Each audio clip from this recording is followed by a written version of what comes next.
ભાવિકા મોન્સૂનની વાત કરીએ તો સુરતમાં પાલિકાની પ્રી મોન્સૂન કામગીરી સામે સવાલ ઉઠ્યા છે। ભારે વરસાદે તંત્રની કામગીરીની પોલ ઉઘાડી પાડી।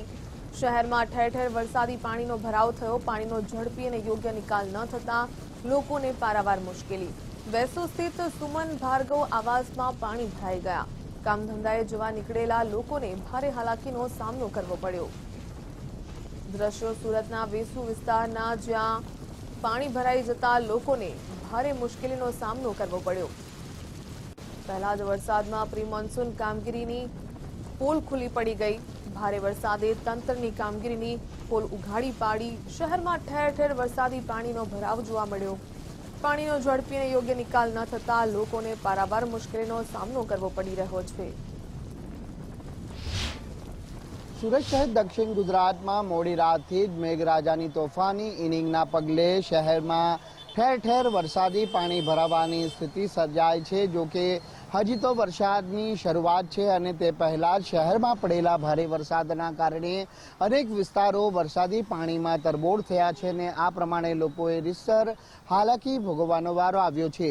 હાલ જ્યાં તસવીરો આપ જોઈ શકો છો, સુરતના જે વેસુ વીઆઈપી રોડ પર આવેલા સુમન ભાર્ગવ આવાસના છે કે જ્યાં આવાસના પરિસરમાં પણ આ પ્રમાણે પાણી ભરાવાના કારણે અહીંથી પસાર થતા રાહદારીઓ હોય કે પછી વાહન ચાલકોએ રીતસર હાલાકી ભોગવવી પડી રહી છે।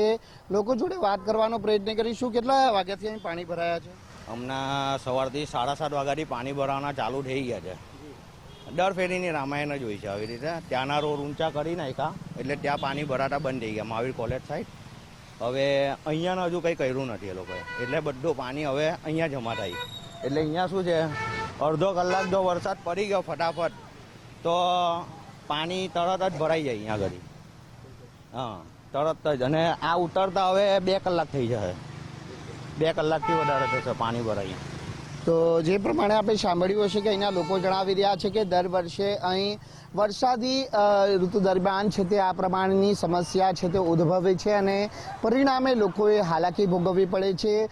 સુમન ભાર્ગવની સામે શોપિંગ સેન્ટર આવેલ છે અને આ શોપિંગ સેન્ટર ખાતે પણ છે તે વરસાદી પાણી ભરાઈ જવાના કારણે જે વાહનો છે તે પાણીમાં હાલ ગરક છે। એ તસવીરો પણ આપણે બતાવવાનો પ્રયત્ન કરીશું કે કઈ રીતે હાલ હજી પ્રથમ વરસાદે પાલિકા તંત્રની પ્રી મોન્સૂનની કામગીરીની પોલ અહીં ઉઘાડી પાડી છે। તસવીરોમાં સ્પષ્ટ જોવા મળી રહ્યું છે કે આ પ્રમાણે શોપિંગ કોમ્પ્લેક્સ પણ બાકાત નથી કે જ્યાં પાણી ભરાયા હોય। એટલે તંત્ર તરફથી જે પ્રી મોન્સૂનની કામગીરીના મોટા દાવા કરાયા હતા અને આ તમામ તંત્રના દાવા છે તે તદ્દન પોકળ સાબિત થતા અહીં નજરે પડી રહ્યા છે। એટલે એક રીતે માત્ર કાગળ ઉપર પ્રી મોન્સૂનની કામગીરી કરવામાં આવી હોય તે પ્રકારની સ્થિતિ છે તે હાલ ડાયમંડ સિટી સુરતમાં છે તે જોવા મળી રહી છે।